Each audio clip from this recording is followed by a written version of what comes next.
Brother John entered the monastery of silence, and the abbot said to him, "Brother, this is a silent monastery. You are welcome here as long as you like, but you may not speak until I direct you to do so." Brother John lived in the monastery for 5 years before the abbot said to him, "Brother John, you have been here 5 years now. You may speak 2 words." So Brother John said, "Ha bed." "I'm sorry to hear that," the abbot said. "We will get you a better bed." Another 5 years passed by. Brother John was called by the abbot, and he said, "You may say another 2 words, Brother John." So Brother John said, "Cold food." Just like weird food, I would say here. And the abbot assured him that the food would be better in the future. On his 15th anniversary at the monastery, the abbot again called Brother John into his office. 2 words you might say today. Brother John said, "I quit." So the abbot said, "It'd probably be the best, because you've done nothing but complaining ever since you come here." Complain too much, huh? Complain too much. A man, again, went to the doctor and say, "Doctor, I keep thinking that I'm a moth." Doctor says, "You have come to the wrong place. A vet is what you need." The man says, "That's where I was going, but I saw your light on." A moth, you know. I love the light. Huh? Light travels faster than sound. This is why some people appear bright until you hear them speak.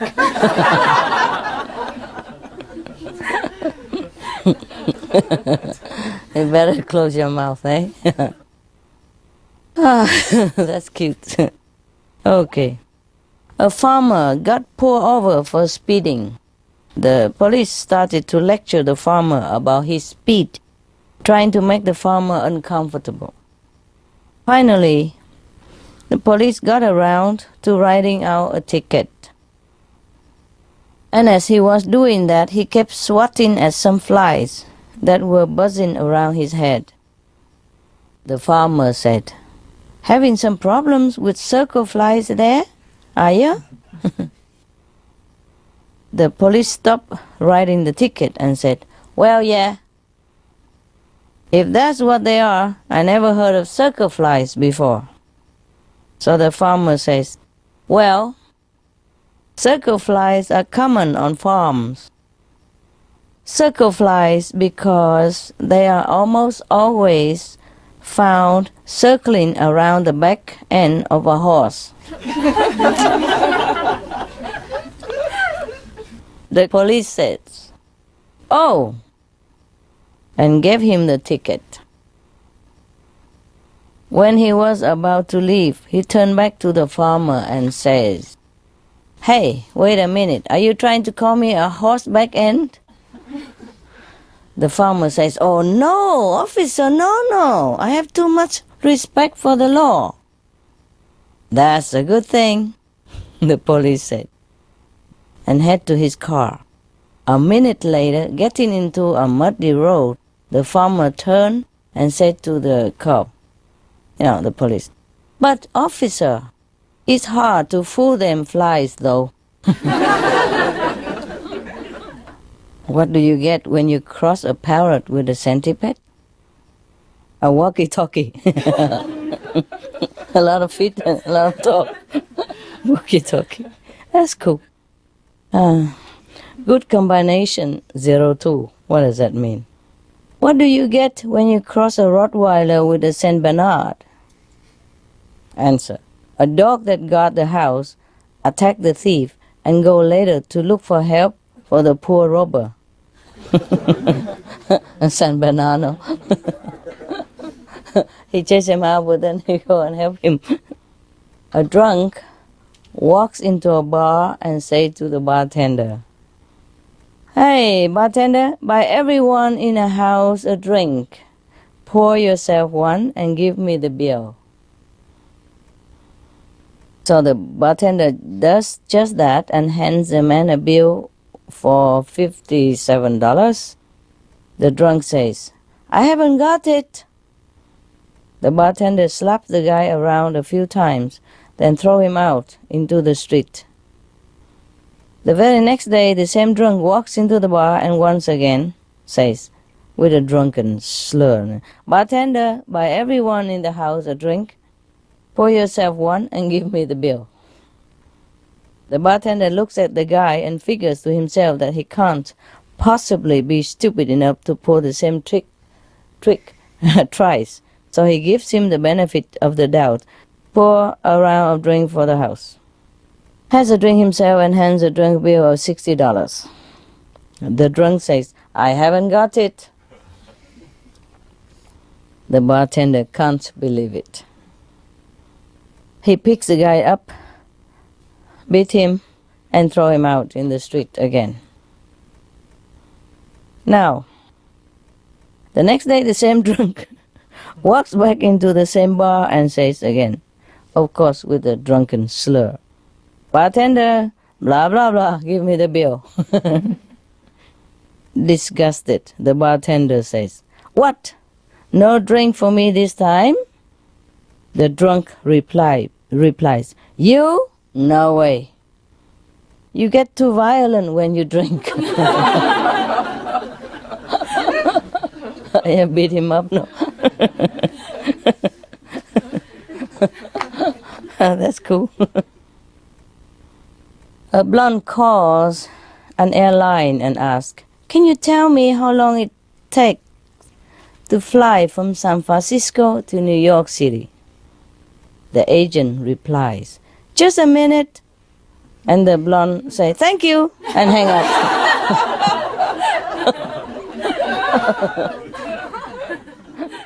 Four men were bragging about how smart their dogs are. One man was an engineer. The second man was an accountant. The third man was a chemist. And the fourth was a government worker. To show off, the engineer called to his dog, "T-Square, do your stuff." And T-Square trotted over to a desk, took out some paper and pen, and promptly drew a circle, a square, and a triangle. Everyone agreed that was pretty smart. And the accountant said that his dog could do better than that. He called to his dog and said, "Spreadsheet, do your stuff." Spreadsheet went out into the kitchen and returned with a dozen of cookies. He divided them into 4 equal piles. Yeah, 1, 2, 3, 4. With 3 cookies each. Everyone thought that was marvelous. The chemist said that his dog could do better still. He called to his dog and said, "Measure, do your stuff." Oh, what an original name, eh? And I thought I have my dogs are pretty original already.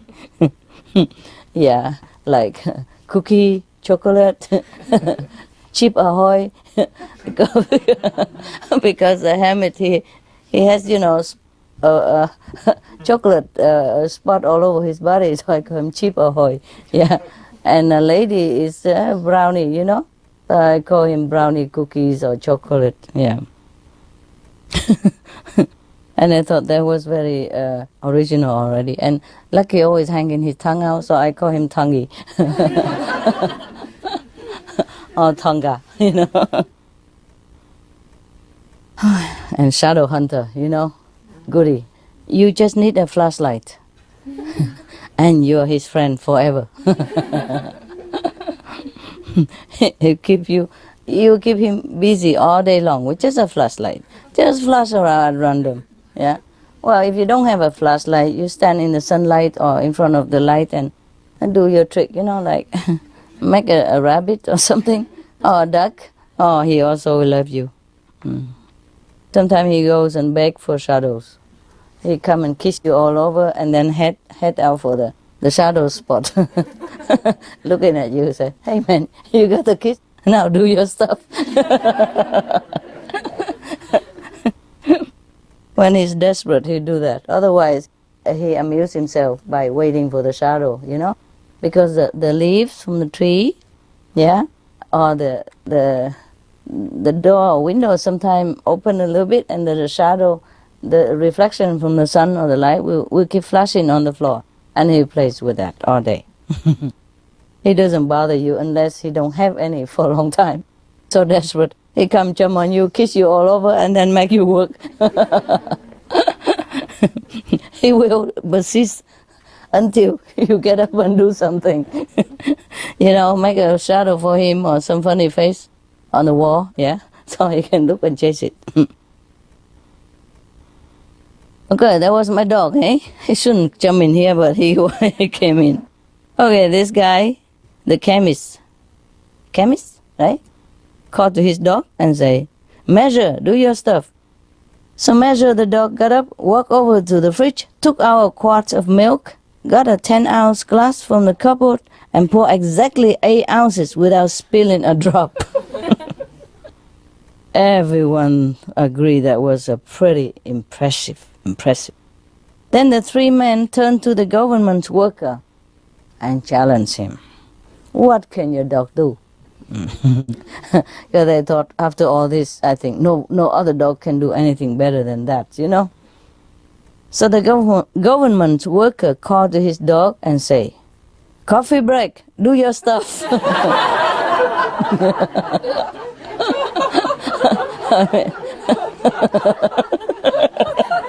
What else would you wish for, when you work in the office all day?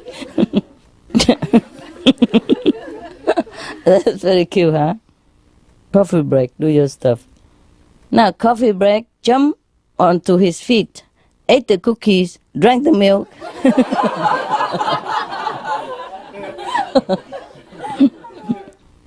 Claim he has injured his back while doing that.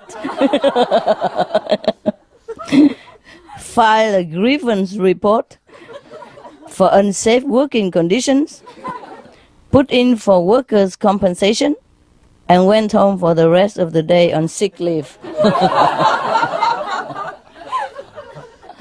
Oh, somebody really don't like office worker, huh? Okay. Now it's about Jesus now.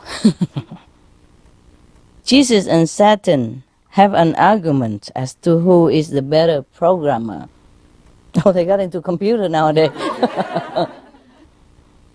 This goes on for a few hours until they come to an agreement to hold a contest with God the Father as the judge. Oh, wow.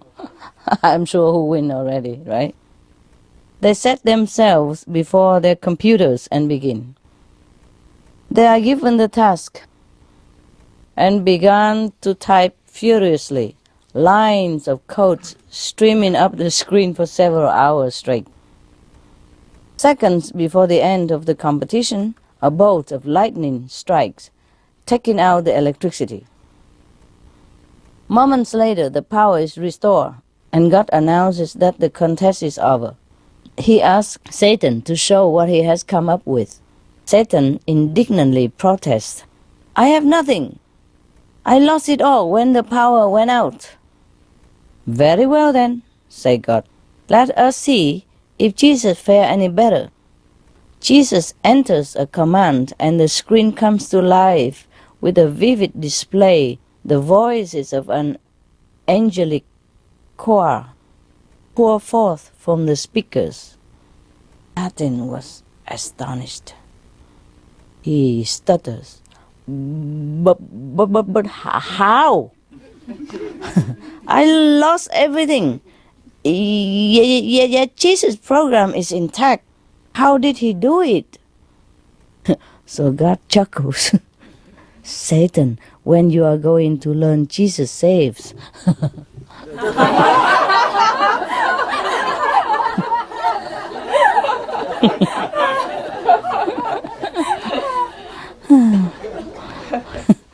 He's even good at saving computer programming. A state police officer sees a car puttering along at 22 miles per hour. He thinks, this driver is just as dangerous as a speeder. So he turns on his light and pulls the driver over. And approaching the car, he notices that there are 5 old ladies, 2 in the front seat and 3 in the back, wide-eyed and white as ghost. The driver, obviously confused, said to him, "Officer, I don't understand. I was doing exactly the speed limit. What seems to be the problem?" The officer says, "Ma'am, you weren't speeding, but you should know that driving slower than the speed limit can also be a danger to other drivers." Slower than the speed limit? Oh, sir, no, I was doing the speed limit, exactly 22 miles an hour. You know, so the old woman was very proudly to tell him that. The officer, trying to contain a chuckle, explained to her that 22 was the highway number, not the, not the speed limit. So embarrassed a little, the woman grinned and thanked the officer for pointing out her error. "But before I let you go, ma'am, I have to ask, is anyone in this car okay? If everyone in this car okay?" So these women seem awfully shaken, and they haven't muttered a single peep in this whole time. The officer asked, "Oh, they'll be all right in a minute, officer. We just got off Highway 119.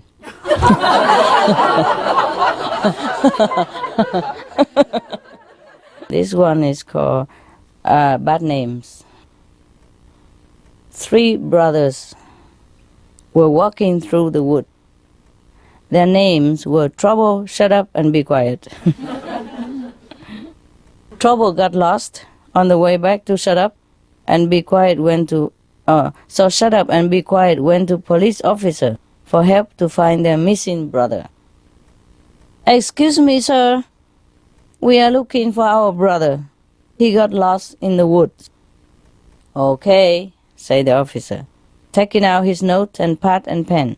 "What are your names?" "Shut up and be quiet." They answered. "What?" The police officer shouted. "Shut up and be quiet." They repeat even louder. "Are you looking for trouble?" The officer was angry and yelling at them. "Yes, sir." This minister just had all of his remaining teeth pulled, and new dentures were being made. The first Sunday, he only preached 10 minutes. Probably 2/3, no? 3/3. The second Sunday, he preached only 20 minutes. But on the third Sunday, he preached 1 hour and 25 minutes. When asked about this by some of the congregation, he responded like this. "The first Sunday, my gums were so sore it hurt to talk. The second Sunday, my dentures were hurting a lot. The third Sunday, I accidentally grabbed my wife's dentures, and I couldn't stop talking." Jesus was walking around heaven, making sure that everyone was blissfully happy when he came across an old man sitting in the corner and crying bitterly. "Come on," said Jesus, "we can't have this. You are supposed to be happy here." So the old man weeping and saying, "I will never be happy here, because when I was on earth, I was a carpenter, and one day my son left and I never saw him again. So Jesus said, Dad? Is that you? So the man grabbed him, hugged him, and said, Pinocchio! A Jewish man complained to the police that he had been beaten up by 2 Irishmen. So when questioned, the Irishman said that they had done it because the Jewish people had crucified Jesus. My God, talking about, long memory, good memory. The bewildered policeman said, but that was over 2,000 years ago, man. So the 2 Irish say, yeah, but we only heard about that last night.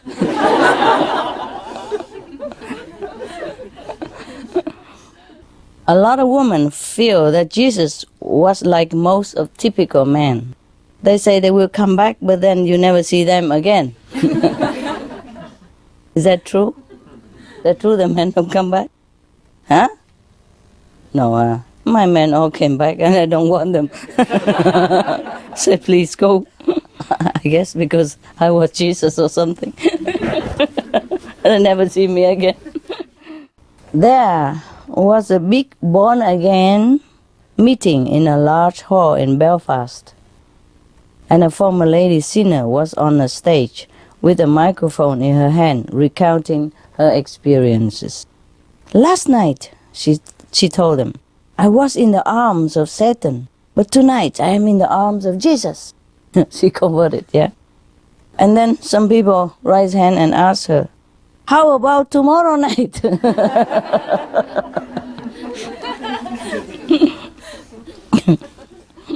A Scotsman was on a visit to the Holy Land and took a trip to the Sea of Galilee, where Jesus walked on the water.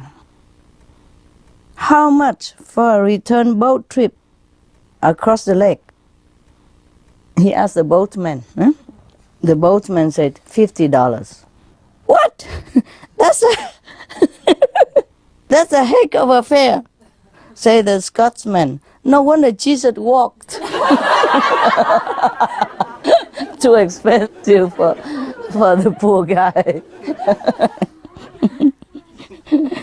We would walk too, right? My God, even airplane would cost so much sometimes. Now, there's a question for you here. Why did Mary and Joseph take Jesus with them to Jerusalem? Who knows? Come on, you're enlightened saint, man. Show me some IQ. No, nobody know? To go to the temple. That's too serious, man. It's a joke here. Remember, this is a joke. Nobody knows? But this is funny. That's funny. Anybody knows? Huh? They couldn't find a babysitter, my God. A priest and a rabbi were talking on a train. What are the promotion prospects like in your church? The rabbi asked the priest. The priest said, pretty good, pretty good. I could be made a parish priest. Yeah, soon. The rabbi asked him, and then? And then a monsignor. And then? And then I could be a bishop. And then? Well, a cardinal. Cardinal? Yeah. And then? A pope. I could be a pope. And then? There's nothing higher than a pope, said the priest, except God. The rabbi said to him, yeah, but one of our boys made it. Jesus. Become God. Jesus saw the deaf man and he took pity on him and restored his hearing. Jesus saw the blind man and he took pity on him and restored his sight. And Jesus saw the crippled man and took pity on him and wanted to restore his ability. But the crippled man shouted, "Don't touch me! I have got a disability pension." Even Jesus couldn't beat that, huh? Some typical, huh? It's a joke, but it's typical, huh? Some human don't even want to go to heaven. The Pope was in the middle of an audience when a cardinal came and whispered in his ear, "Jesus is on the phone and wants to have a word with you." So the Pope rushed away to his private chamber and returned a few minutes to his pilgrims. "I have good news and bad news for you," he told them. There was Jesus on the phone, and he has just arrived on earth for the second coming. That was the good news. The bad news is that he was calling from Salt Lake City. I don't know why it's so funny. I guess don't care about Catholic Church, huh? He deserted them. They should say he's in Paris Center, no? Sorry about that. It's just a few miles from Vatican, no? Jesus, Mary, and Joseph were going about their daily work at their home in Nazareth, when suddenly Jesus ran inside into Joseph's carpenter's shop and said, "Did you call me, Dad?" Joseph said, No, I just hit my thumb with the hammer again." Oh, Jesus. A little boy was asked by his religious teacher how he would recognize Jesus if he came back again today. "Easy," the little boy says. "He wears his heart outside his chest." You see all the photo, they paint Jesus with a heart outside. So the boy said, "Easy, I can recognize it." It's so funny. People are so naive, huh? If it was so easy, huh? Actually, in one of the magazine I read that they have found some, prediction from Jesus, you know? And one of the sentence says that they will not recognize me because I will come back as a woman. Yeah. But there has many, I don't know where it is anymore. I don't know if it's trustworthy source of information. So, yeah, but that magazine has no interest in them to write this kind of thing, you know? Because they write many other predictions as well. Yeah. Not just about Jesus, huh? About other things. And one sentence about Jesus is like that, like, I will come back as a woman. He forgot to say high heel and all that.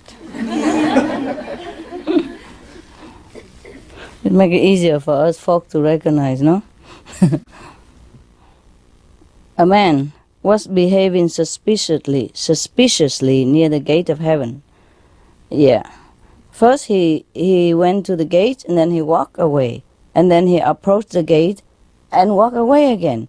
And then he has kept doing that for a few times. And then St. Peter called for Jesus, who decided to confront the man. "Look, what are you playing at?" Jesus asked him.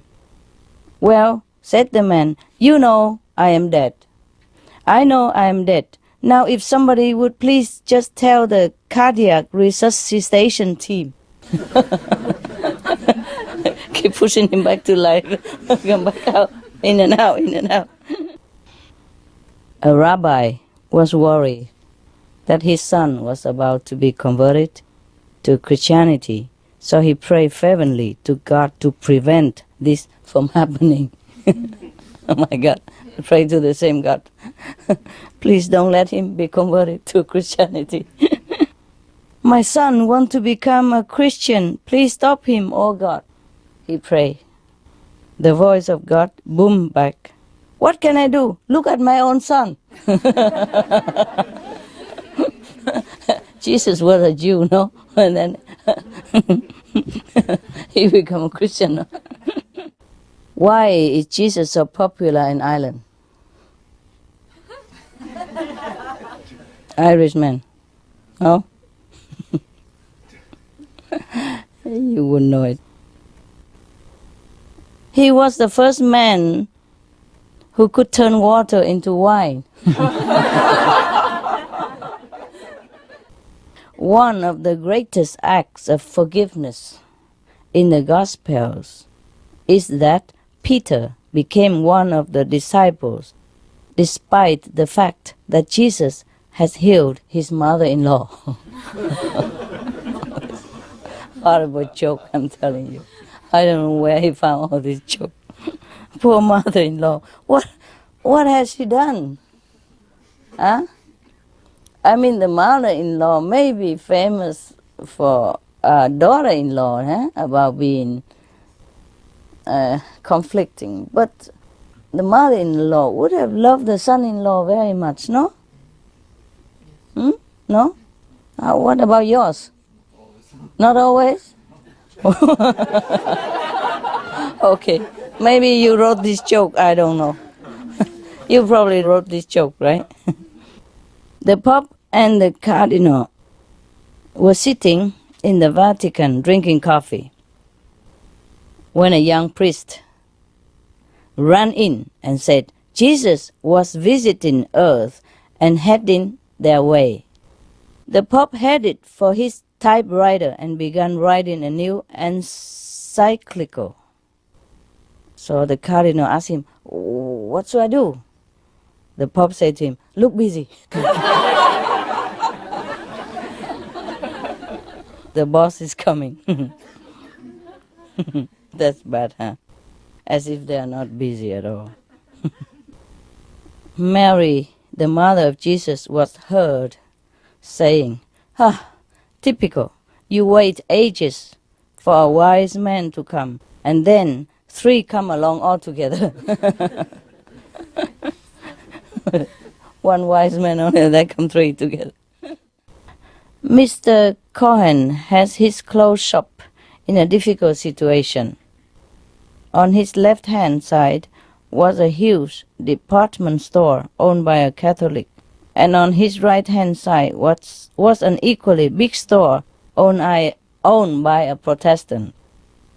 So he's in the middle, squeezed in between 2 shops, a little bit difficult to sell his clothes. When Easter came, both the Catholic and the Protestant shop owners display a huge sign which read, Jesus is risen. So they urged the shop of Mr. Cohen to do the same. So he displayed a huge sign which read like this, Jesus is risen, but Cohen's price remained the same. There was a sign on a Southern Evangelist church. It says, Jesus loves all denominations, but his favorite is the $100 bill. I don't know why. Even at the age of 4 years old, a young boy was very stage struck, and he wanted to be a great actor. He was therefore very annoyed not to be given the top part of Joseph in the school nativity play, but was cast as the innkeeper instead. The part of Joseph is a bigger role, and the innkeeper is a nobody. So he was very annoyed. But on the night of the performance, he gained his revenge. So when Mary and Joseph arrived at the inn, he greeted them saying, come on in, welcome, I have a room reserved for you. He ruined the script, huh? Instead of going to the mango, and everything ruined.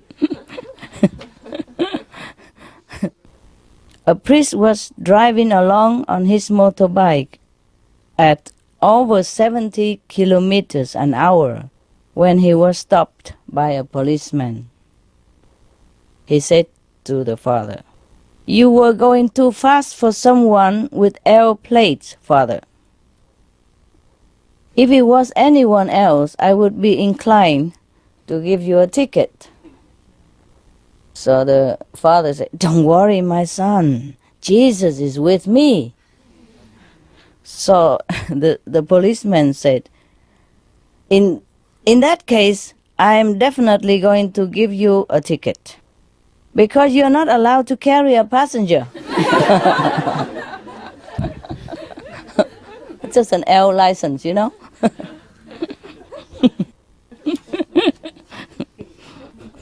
A mother gave her 2 boys an apple each, one big and one small. And one of the boys grabbed the big apple and gave the small one to his brother. So the mother remonstrated to him and said, Come, come, come. If you were Jesus, you would have taken the small apple and give the big one to your brother, no? Okay. The guy with the big apple looked at his brother and said, You can be Jesus.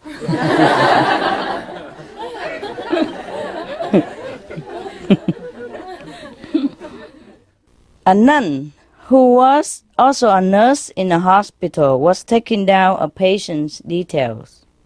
One patient gave his name and age but said he has no next of kin. Come on now, she said to him. You must have some relative that we can contact. Well, I have a sister, but she'll be no good because she's only a nun. Only a nun? You know, the nun was very indignant. How dare you? You should know she's the bride of Jesus. So the man's patient smiled and said, In that case, please send all my medical bills to my brother-in-law. Jesus was once asked a trick question by the Pharisees.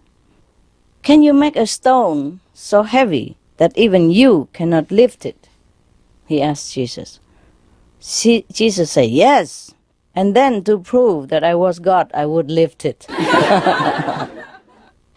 The little boy was praying very loudly as he went to bed. Please, Jesus, send me a bicycle for my birthday. Please, Jesus. He was praying very loud. So the mother said to him, There's no need to shout. God is not deaf. So the kid said, I know that, but grandma is.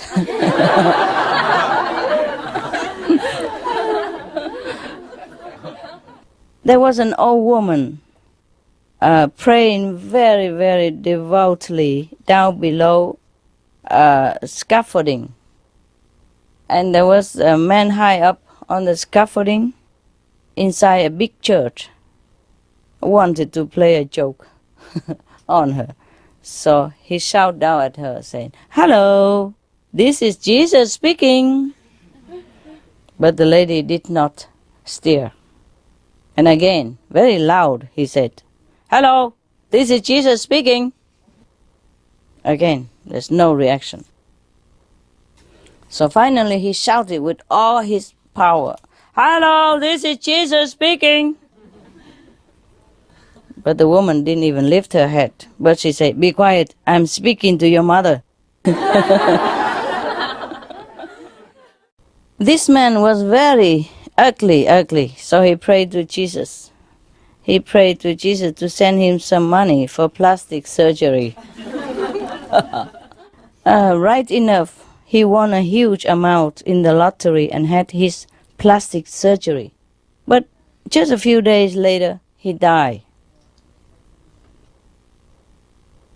While wandering around heaven, he met Jesus and asked him, Why didn't you give me some time to enjoy my new good look? Jesus said, I'm sorry, I just didn't recognize you. If it had been 3 wise women who visited Jesus in Jerusalem instead of 3 wise men, what would have happened that makes a more difference, yeah? Or make a big difference or not? Okay, the answer is, well, they would have asked for directions. That's number 1. Number 2, they would have arrived on time. Number 3, they would have helped deliver the baby. Jesus, yeah. Number 4, they would have cleaned the stable. Number 5, they would have made a casserole. Number 6, and they would have brought disposable nappies as gifts.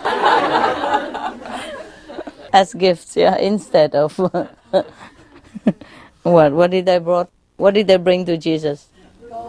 Yeah, yes. And by the way, there was one kid, in the Catholic school. He made an exam, when they asked, what did the 3 wise men bring to Jesus, for Jesus as a gift? He say, they brought him some gold, some myrrh, and some Frankenstein. Frankenstein. Children, There was a guy, he was praying like this. Dear Jesus, it's a day prayer. Dear Jesus, you should be proud of me so far today because I haven't gossiped or lost my temper. I haven't stolen anything. I haven't been greedy, nasty or selfish or lusted after anything or anybody. Now in a few minutes I'm going to get out of bed. And after that, I probably going to need all the help you can send me. Amen. A Scottish preacher was preaching his favorite words of Jesus from the pulpit. Quote, and the sinners, he thundered, will be cast into exterior darkness, where there will be weeping and gnashing of teeth. One of the elder women shouted back, I have lost all my teeth years ago. What about me? So the preacher said, teeth will be provided, my dear.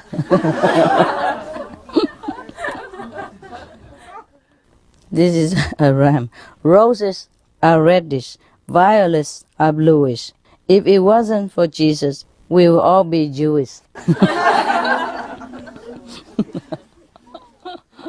A new pope took over the Catholic Church and was told by his secretary that in the Vatican safe there was a letter from Jesus himself that had never been opened by any pope, and he hoped that the new pope will continue this tradition. The pope said yes, he would, but one night his curiosity got the better of him. So he sneaked down to the safe, opened it, and took out the letter. With trembling hands, he opened the envelope and examined the letter. It was signed by Jesus, all right, but it turned out to be the bill of the Last Supper.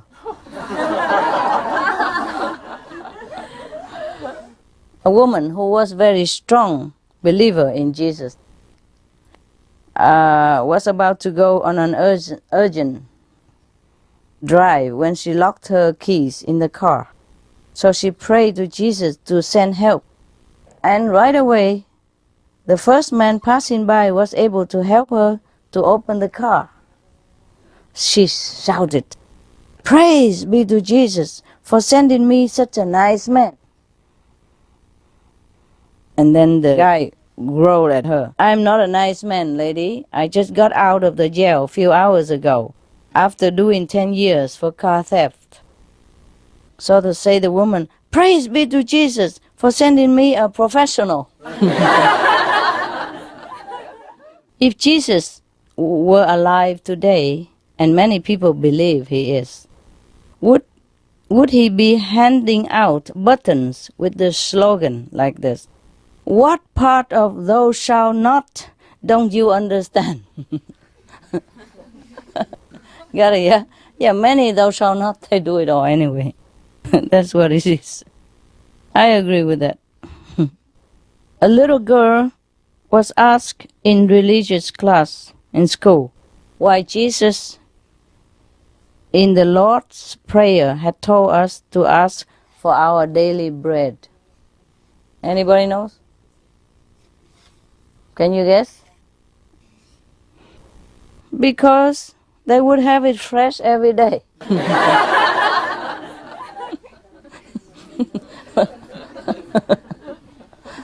Wouldn't you like to eat 3-day-old bread? No. A little boy was praying, say something like, give us our daily bread, and please deliver us from email. Evil, from email.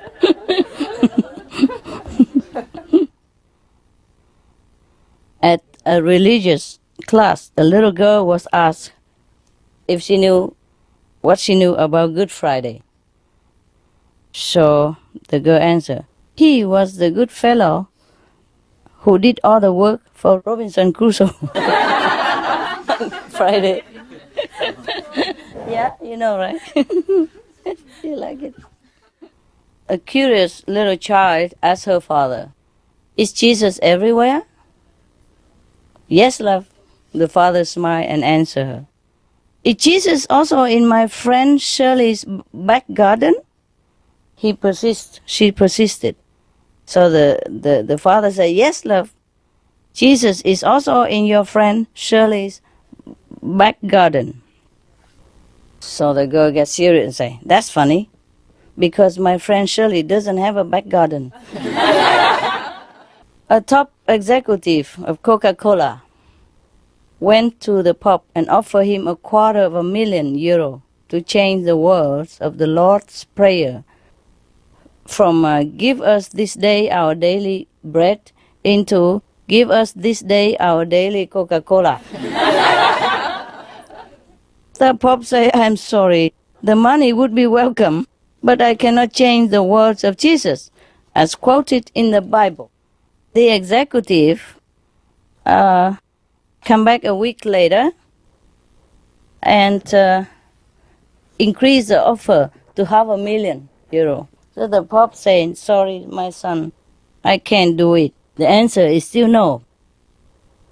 Finally, the executive offers €1,000,000 to the Pope and saying, please take it and change it. It's a lot of money, yeah. So the Pope said, it is not in my power to do what you ask. I cannot discuss this any further. So the executive left the Vatican and said to his, nearby PA, I wonder how much the bread business people are paying him.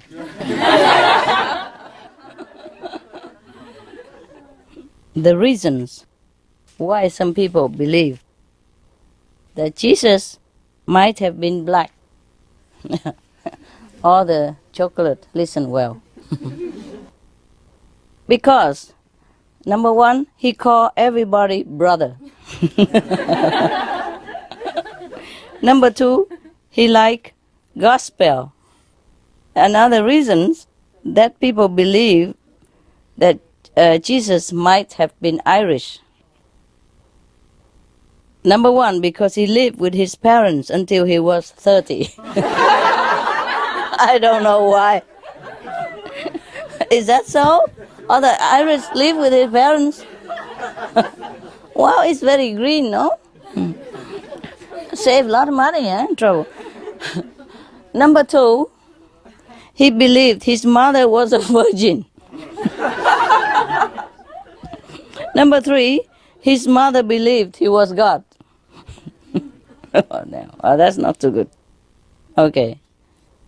And some people believe Jesus might have been a Californian. Because number one, he had long hair. The hippie. Number two, he was always in sandals or barefoot. Number three, he founded a new religion. All this happened in California, I guess. Okay. Some people believe Jesus might have been Italian because he moved his hands about when he talked.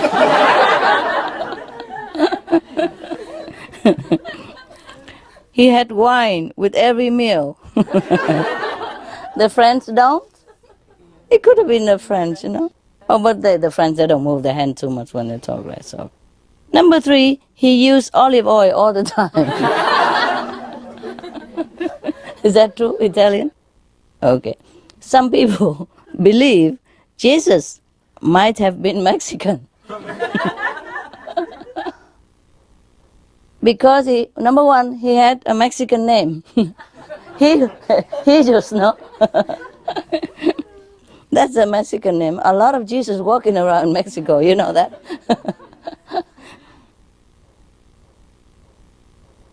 Number 2, he never had a steady job. Why is that? Number 3, he loved telling stories. Is that typical Mexican? Yeah? No idea. Really true, brother? Yeah? Okay. Some people believed even that Jesus might have been a woman. Yeah. Number 1, he had to feed a crowd of 5,000 at a moment's notice when there was very little food available. Number 2, because he kept trying to get a message across to a bunch of men who just didn't get it.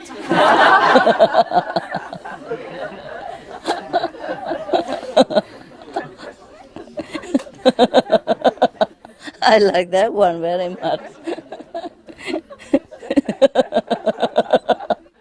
Don't you think it's good? He might have been a woman. Or he had learned his lesson and become a woman instead. Number 3, even when he was dead, he had to get up because there was more for him to do. More work to do. Only a woman can do that, huh? Wow. Yeah, what an honor. Okay, that concludes our joke today.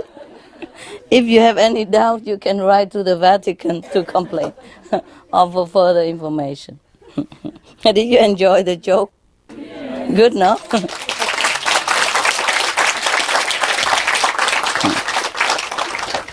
Thanks to the people who collected them. Jokes are very good for us, eh? Good, no? Yeah. We all rely on women, it's true, huh? Yeah. Hey, you guys have a rest a little bit, have a fresh air and come back, okay? Go laugh yourself, silly.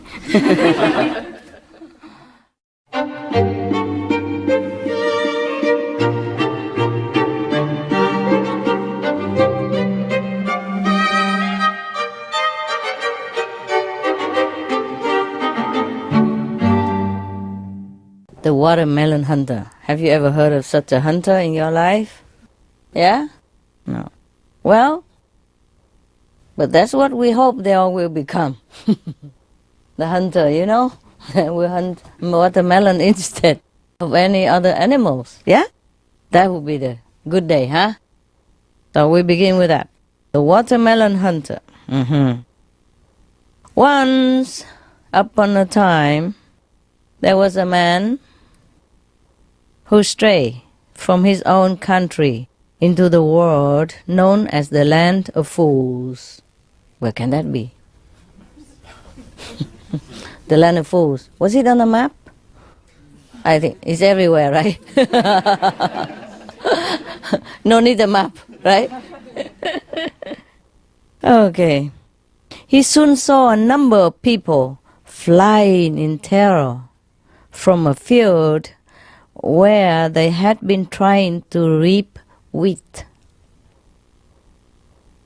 They keep crying while running. There's a monster! There's a monster in the field! There's a monster in that field! And then they told him so.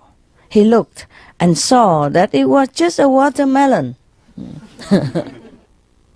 Because the people have never seen a watermelon before. Capish? Yeah.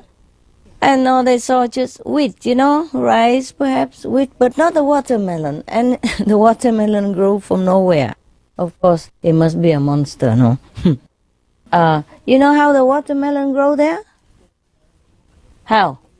In a field of wheat, how can a watermelon grow? Tell me.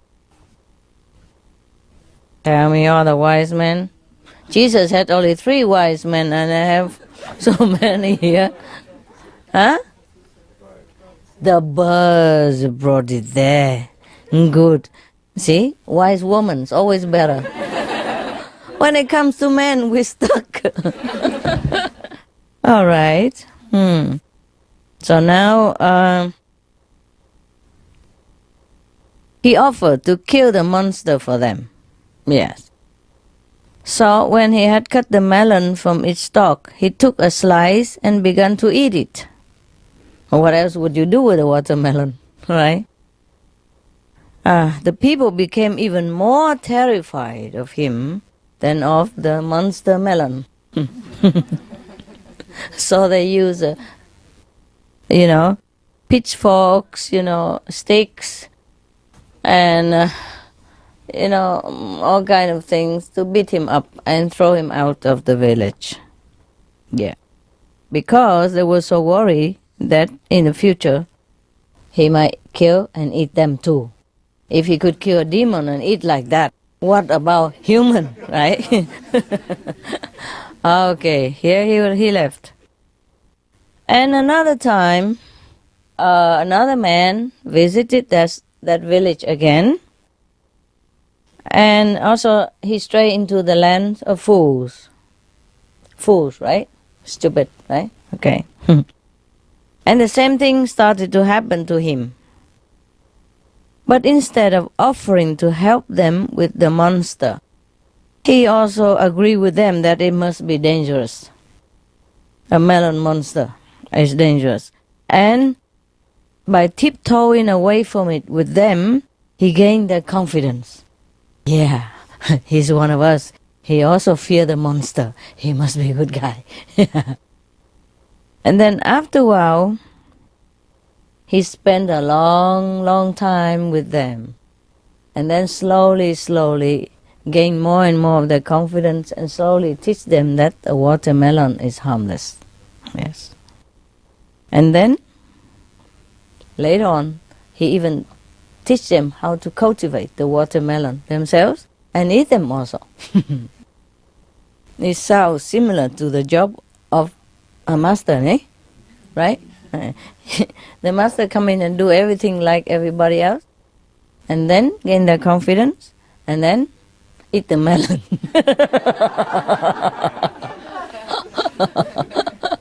What else you want the master to do?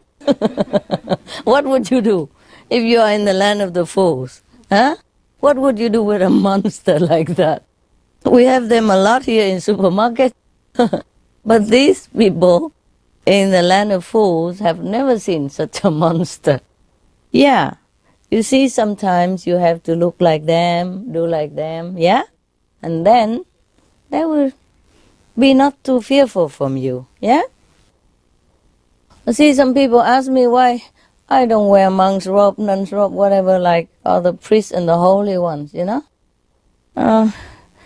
Yes. So many monks in the Buddhist temple, but everybody go there, take refuge, give a red envelope with money in it, and go home, eat meat, drink wine again. Yeah. So I think I should change the strategy. And it worked, no? Yeah, look at how many melon eaters eating here. Instead of eating meat, you're eating melon with me. Yeah? And it's cool, no? Yeah. So it doesn't matter what I have to do, as long as my job is done, yeah? And it's cool like that.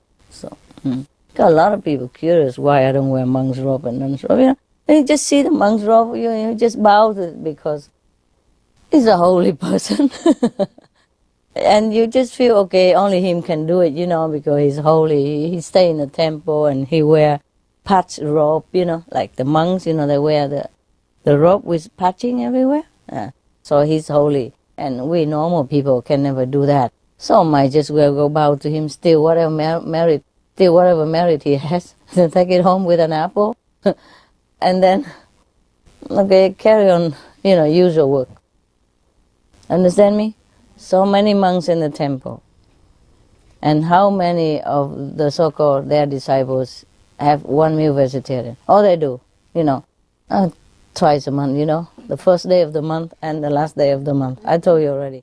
or the first day and the middle day of the month. Yeah? You know that, right? So I think I changed the tactic and it works, yeah? Yes. Good, huh? It works, huh? Yes. All of our people are eating melons, right? Instead of meat. No? Then it's okay. It's cool. Now, this is the next story is more funny. Be prepared. Actually, in this shop, it's not that funny, just because we are funny. After eating the melon, we become funny. Yeah, that's why we laugh a lot. Okay. The next story is about an ambassador, an accident ambassador. I mean, accidentally he became an ambassador. This concerning Mullah Nasruddin. You know that guy, right? A lot of laugh about him always. Here's another laugh about him. Yeah, this time he's more serious, but still laughter. Yeah. By a series of misunderstanding and coincidence, Mullah Nasruddin found himself one day in the audience hall of the Emperor of Persia. Shahinshah, mean the king, yeah, of Persia. He's called Shahinshah. Was surrounded by self-seeking nobles, governors of provinces, courtiers, and sycophants of all kinds. He was surrounded by all of these people, or one is competing with each other, with the others, and claimed to be appointed head of the embassy, which was soon to set out for India. Yeah, actually diplomats. Yeah, they're not going to make an embassy in India. Perhaps they just want to send an envoy. Yeah, of diplomat. Everybody was clamoring, making noise, and competing with each other, and claiming themselves good and that and other. So the king had up to here, more than enough of all this self-aggrandizement of these from these his courtiers and his assistants. So he raised his head, above all of them, and he didn't even know what to choose. He kept looking at heaven as asking Jesus to help him. Yeah. And then somehow his eyes, landed on Nasruddin. This is a mullah. He's a Muslim teacher, you know what I mean? Master, and this guy is always getting into some unlikely situation anyway. And suddenly he was there. Perhaps he was taller than the rest. So when the king lifted his head down from heaven, back to earth again, so his head was swimming among the crowd. So he said, there, that man is going to be my ambassador to India. Said and done. So now, please, all of you, leave me in peace. Fine. Nasruddin was given rich clothes and an enormous chest of rubies, diamonds, emeralds, and priceless works of art, so that he can bring this gift of Shahinshah to the great Mogul. Now, the courtiers who lost the job, all of them become very frustrated and angry, of course, nah? So they decided to unite it together, to be united together to fight against this opportunist mullah. And they try to trick him, into trouble, because they're up to destroying him. Yeah, what you cannot eat, you spoil it, so nobody else can eat. That is sometimes the psychology of some human. Now, they united together and do a lot of stuff, stupid things.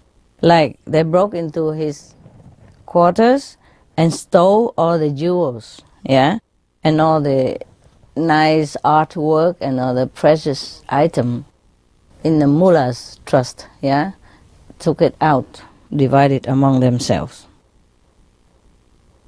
And then they even put the earth into the box to make up the weight so that he wouldn't notice. Now, they even determined to ruin his ambassador job and also to discredit his ability and honor. Now, what they do is they come to Nasruddin, very humble, very nice, very polite, sweet talk, telling him such. Great Nasruddin, we congratulate you. Yes. What the fountain of wisdom, peacock of the world, has ordered must be the essence of all wisdom. We therefore hail you.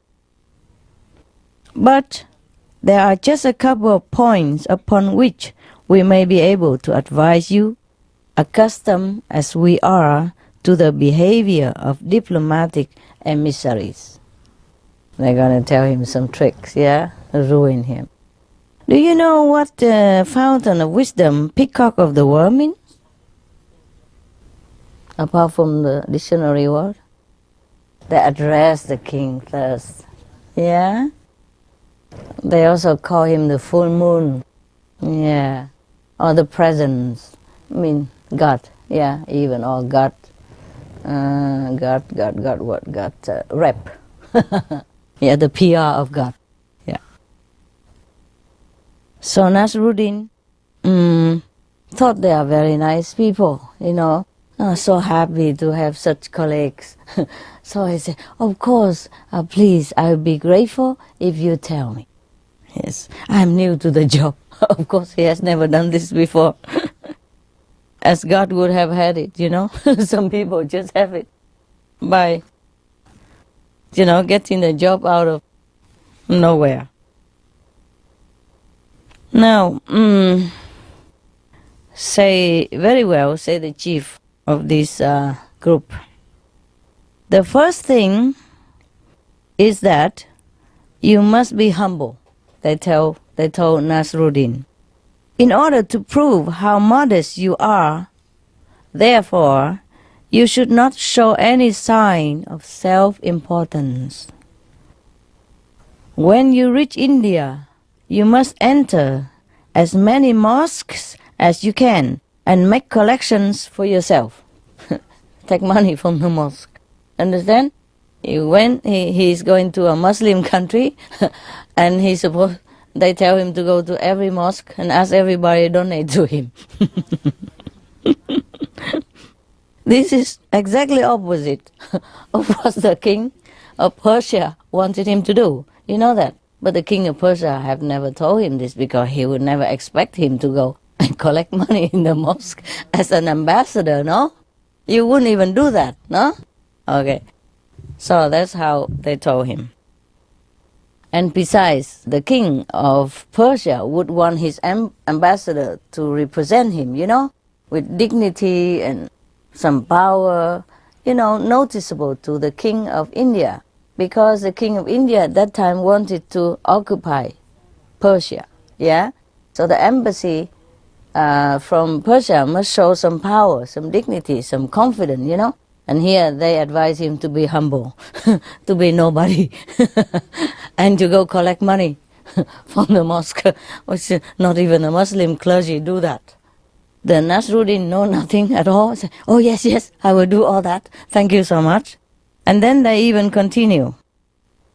The second thing is that you must observe court etiquette in the country to which you are accredited.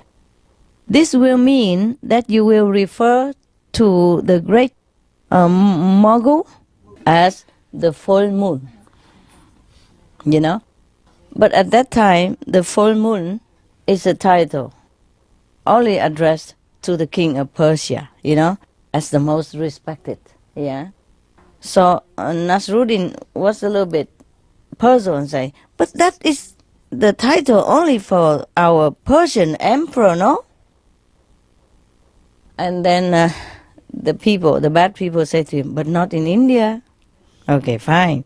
So Nasruddin listened to all this advice and went to India, set out for India. The Persian emperor told him as they took leave, be careful, Nasruddin, adhere to the etiquette. For the Mughal is a mighty emperor, and we must impress him while not affronting him in any way. Wow, that's a difficult job, eh? Impress him but not offended him. Wow, that's difficult. Can you do it? Any of you? Sure, huh? Recite the 5 names. Eat the vegetarian, give him the AL leaflet. So Nasruddin said to the king, I'm well prepared, Your Majesty. Yeah. Rest at peace. I will do my job to represent our country well. So, as soon as he entered the territory of India, Nasruddin went into a mosque and mounted to the pulpit right away. Oh people, please give all donation to me.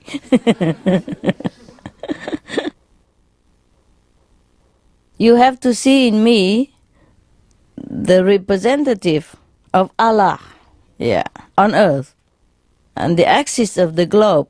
Bring out all your money, for I'm making a collection right now. And this he kept repeating in every single mosque in the country before he even reached Delhi, the capital. He collected a great deal of money. And the counselors had said to him before, do whatever you want with it. For it is the product of intuitive growth and bestowal. And as much is used will create its own demand. What a nonsense. I don't understand it. These bad people, they just tell him anything. And the poor Nasruddin take it all to the letter, All that they wanted to happen was for the mullah to be exposed to ridicule, because they want him to be exposed, in such a shameless manner that he collected money. But he was too honest and stupid. He did exactly what they told him. Nasruddin kept roaring, in every mosque he entered. He said, the holy must live from their holiness. I give no account, nor do I expect any. To you, money is something to be hoarded. After being sought, you can exchange it for material things. To me, it is a part of a mechanism. I am the representative of a natural force of intuitive growth, bestowal, and disbursement. He repeat what the council told him, all the nonsense. And he does it with gusto, roaring in the mosque like a lion. So some people give money, But it's funny that even these are very bad scheme, evil scheme to harm Nasruddin, but good things come out of it. So he collected a lot of money. And nobody said anything. They believed in him. And the one who believed and gave him a lot, they become richer, more blessed, more abundance, more happy. The one who doubted him, don't give, become poorer, get sick, or have some accident, trouble in life. And that's just, by the way, the report. Now, sitting on the peacock throne, in the old time they use all kind of things, peacock, lotus, full moon. Why don't call themselves full sun instead, nah? It's even brighter, no? Why bother to be the moon? It's nice they use this romantic word to call this throne of the emperor, even now, the Japanese still call the throne of the emperor the chrysanthemum throne, And the Buddha throne is supposed to be a lotus throne, I don't know what I'm sitting on. I keep slipping down because it go somehow this way. Okay. So on the peacock throne, the emperor at Delhi studied the reports which courtiers were daily bringing him about Nasruddin behavior. They're describing the Persian ambassador's activities daily. He's doing every day, going to the mosque, collect money.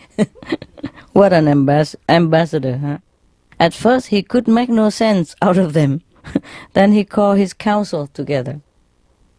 He said, "Gentlemen, this Nasruddin must indeed be a saint or a divinely guided one. Who ever heard of anyone else violating the principle that one does not seek money without a plausible reason?" He don't say any reason. Remember? "Lest a wrong interpretation be placed upon one's motives." So he must be a saint. That's what he think. Yeah. Because he does such a crazy thing, so he couldn't be so stupid, so he must be a saint. So the courtiers in our council tell the king, "May your shadow never grow less." Wow, so polite. "Oh, infinite extension of wisdom." They address the king. "We agree, Your Majesty. If there are men like this in Persia, we must beware, for their moral ascendancy over our materialistic outlook is obvious." I mean, they are much better than us, more moral or more superior in a different way. Then a runner arrived from Persia with a secret letter in which the Moguls' spies at the imperial court reports. They report they have spies in Persia, and they bring him a letter now. It's read like this: "Mullah Nasruddin is a man of no consequence in Persia." I mean, he's nobody. Yeah. "We don't know why the king chose him to be ambassador. He was just picked at random. We cannot understand the reason for the Shahinshahs not being more selective." I mean, don't understand why the king has picked him as ambassador. The Mogul called his council together again. "Incomparable birds of paradise," he called them. Wow, so they're very polite to each other, no? "What would you call me?" He told them, "A thought has manifested itself to me. The Persian emperor has chosen a man at random to represent his whole nation. This may mean that he is so confident of the consistent quality of his people that for him anyone at all is qualified to undertake the delicate task of an ambassador to the sublime court of Delhi." Ha! Something turned out. It's not bad, turn become good. It's because of Nasruddin. He always has luck. The king of India continue. "This may mean that also the degree of perfection attained, the amazingly infallible intuitive powers cultivated among the Persian. So we must reconsider our desire to invade this country. For such a people could easily engulf our arms. Their society is organized on a different basis from our own." I mean, he's scared now. Yeah. If you're the Persian people, if just anybody can become an ambassador like that, then the whole Persia is an amazing country. We should never invade them at all. Shouldn't even think about it. He wanted to, but now he reconsider. So the Indian nobles cry, "You are right, superlative warrior on the frontiers."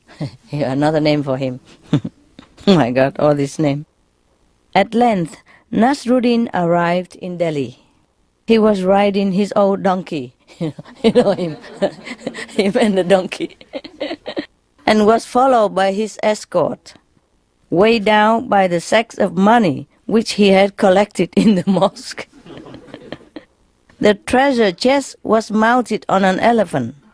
Such was its size and weight, full of earth in there. Nasruddin was met by the master of ceremonies at the gate of Delhi. The emperor was seated with his nobles in an immense courtyard, reception hall of the ambassadors. This courtyard entrance was arranged so that it's very low, so that whoever goes through that, before seeing the king, they have to dismount from the horse, and indicate already like supplication, inferior. Give them already inferior complex for the king sit on the ninth level of the throne. Okay, but because Nasruddin come on with a donkey, it's very low anyway, so he just drive through with his donkey bobbing all the way. I'm coming. No ambassador had ever arrived astride a donkey anyway. However, and thus there was nothing to stop Nasruddin trotting straight through the door and up to the emperor days. The Indian king and his courtiers exchanged, meaningful glances at this act. Nasruddin blithely dismounted, addressed the king as the full moon, and called for his treasure chest to be brought. When it was opened, the treasure chest full of earth in there, there was a moment of consternation. So Nasruddin first time saw it. He didn't know that. He thought it was full of treasure inside. So he thought to himself, I better say nothing. Because there's nothing I say now can explain this stuff. I'm doomed for sure. So he kept quiet. Yes. So the Mogul whispered to his viziers, his, premier, what does this mean? Is this meant as an insult to the highest eminence? The vizier also could not believe this. He think quickly, furiously for a moment, and then he provided the interpretation. It is a symbolic act, Your Majesty. The ambassador means that he acknowledges you as the master of the earth. That's why he brought earth to you. Because he also called you the full moon, no? Full moons mean, the great already, greatest king at that time. So the Mogul relaxed. Cool. He might have said cool. Or ça va. Or he would say, muy bien, muy bien. So he said to the Nasruddin, we are content with the offering of the Persian Sahinsa, king, for we have no need for wealth in any way. And we appreciate the metaphysical subtlety of the message. Wow, talking about luck, Everything changed into his luck. Even all these bad courtiers want to play hell on him, he still gained the credit, the good credit. Yeah. So all we do is just be a good person and everything will turn out well, This is a message. Okay. So Nasruddin said to the king, Your Majesty, I have been told to say, and he remembered the talk of the of the bad courtiers, I say, that this is all we have for Your Majesty. Do you understand? This is supposed to be a provoking sentence, yeah? Bring in just a handful of soy and this is all we give to you. Yes. But the interpreter, of the omens also whispered to the king and say that means that Persia will not yield 1 more ounce of her soil to us. Like a message, like don't invade, we don't give you any more. Actually, nonsense, it just turned out good. Because Nasruddin is good luck, no? So the king will say to Nasruddin smilingly, he said, tell your master that we understand. But there is one point. If I am the full moon, what is the Persian emperor? So Nasruddin automatically say, he's a new moon.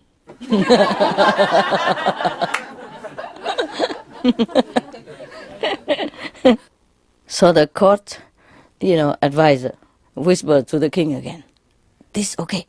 Yeah. The full moon is more mature, bigger, give more light. So it's superior to the new moon, which is young and small. So you are the senior. Yeah, very good. So the king was very delighted, said, yes, we are content. You may return to Persia and tell the new moon. Tell the new moon that the full moon salutes him.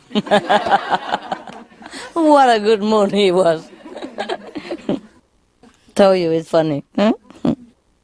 The Persian spies at the court in Delhi immediately sent a complete account of this interchange to the Shahinshah. They added that it was known that the Mughal emperor had been impressed and feared Persia, so they planned no war against Persian because of the activities of Nasruddin. He's doing nothing, and he gained all the credit. So, of course, when Nasruddin returned home, the Shahinshah received the mullah in full audience.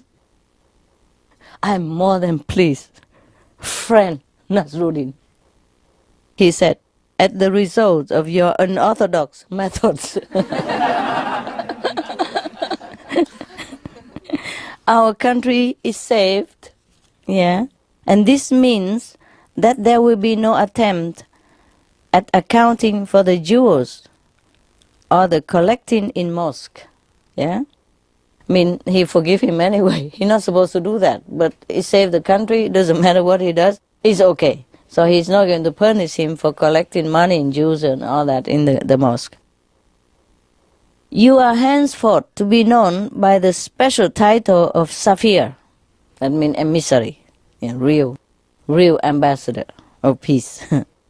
Okay, but his vizier, he's in the ear of the new moon. Said, but your majesty, this man is guilty of high treason, if not even more. We have perfect evidence that he applied one of your titles to the Emperor of India, thus changing his allegiance and bringing one of your magnificent attributes into disrepute. The full moon stuff. But the Shahinshah don't listen to that. He said, yes, but the sage have said wisely that to every perfection there is an imperfection. Nasruddin, but why? Why did you call me the new moon? I'm supposed to be the full moon. It's only half of it. So he didn't like it. So Nasruddin said, I know nothing about the protocol, but I do know that the full moon is about to wane, and the new moon is still growing, with its greatest glories ahead of it. A brighter future, long live, longer life. So the emperors, so happy. Says Anwar, the Grand Vizier, he roar, say, Mullah, I offer you the position of Grand Vizier. Take the old vizier away and give this to Mullah. But the Mullah say, what? How could I accept the position after seeing what you do to my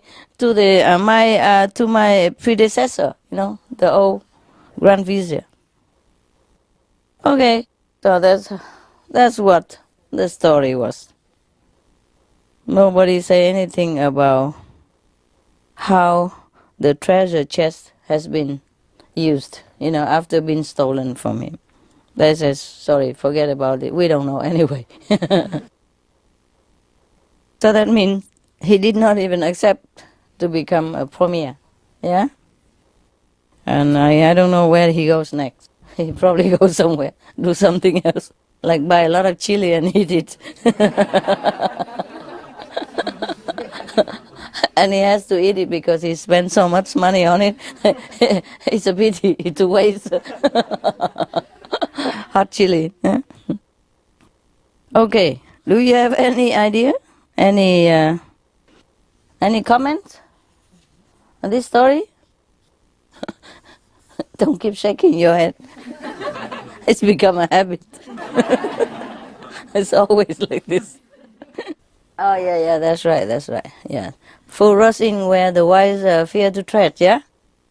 Anyway, this guy, he's always in luck of some kind, Nasruddin is a treasure of laughter, I like this guy very much. Okay, guys. Now you can go to sleep. Or you want another story? I tell you this, okay? There's a story called The Happiest Man in the World. I remember telling this story somehow, but it's look different here. A man who was living in comfortable enough circumstances went one day to see a certain sage, reputed to have all knowledge. So this man said to the sage, "Great sage, I have no material problems, and yet I am always unsettled. For years I have tried to be happy, to find an answer to my inner thoughts, to come to terms with the world. Please advise me as to how I can be cured of these maladies." The sage answered, "My friend, what is hidden to some is apparent to others. Again, what is apparent to some is hidden to others. I have the answer to your ailment, though it is no ordinary medication. You must set out on your travels, seeking the happiest man in the world. As soon as you find him, you must ask him for his shirt and put it on yourself." The seeker thereupon restlessly started looking for happy men. One after another, he found them and questioned them. Again and again they said, "Yes, I am happy, but there is one happier than me." After traveling through one country after another for many, many days, he found a wood in which everyone said lived the happiest man in the world. He heard the sound of laughter coming from among the trees. And he quickened his step until he came upon a man sitting in a glade. He asked him, "Are you the happiest man in the world, as people have told me?" The man said, "Yes, certainly I am." So the traveler continued, "My name is so and so, my condition is such and such, and my remedy, ordered by the greatest sage, is to wear your shirt. Please give it to me. I will give you anything I have in exchange." The happiest man looked at him closely. He laughed and laughed and laughed and laughed and laughed. And when he had finished laughing, quiet down a little, then the restless man, rather annoyed at this reaction, said to the happiest man, "Are you unhinged that you laugh at such a serious request?" Said the happiest man, "Perhaps, but if you had only taken the trouble to look, you would have seen that I do not possess a shirt." So the traveler say, in a Balachamise, "So what am I to do now? I travel all this way for a shirt and you say you don't have a shirt." You should have called and asked first, no? Should have emailed him and asked before he come, no? So the, no shirt man tell him, "You will now be cured. Striving for something unattainable provides the exercise to achieve that which is needed. As when a man gathers all his strength to jump across a stream, if it were far wider than it is, he gets across the stream." Oh, very philosophical to me. Too philosophical. The happiest man in the world then took off the turban, whose end had concealed his face. The restless man saw that he was none other than the great sage who had originally advised him to seek for the happiest man. Oh, he was very puzzled and asked, "But why did you not tell me all this years ago when I came to see you in the first place?" The sage told him, "Because you were not ready to understand then. You needed certain experiences, and they had to be given to you in a manner which would ensure that you went through them." Okay, got the lesson, yeah? Yeah, maybe sometimes we look for things that is right in front of our nose. The sage, who's supposed to be the happiest man on earth, he has no shirt anyway. And maybe that's why he's happy. But in the beginning, if the restless man were to be told like that, he probably wouldn't listen. Huh? So after traveling far and wide and couldn't even find it, yeah, then probably his mind is already tired enough to listen to some sense. Yeah, that's why. That's what I think.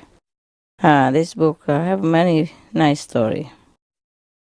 Okay, I let you go rest, okay? Meditate, all right? Thank you, and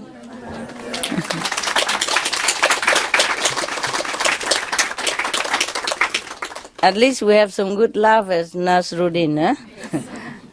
That guy, he always offers some laughter. I think I have told a lot of his story and his pleasantries before in Meli. You don't buy it because it's Chinese. Okay then.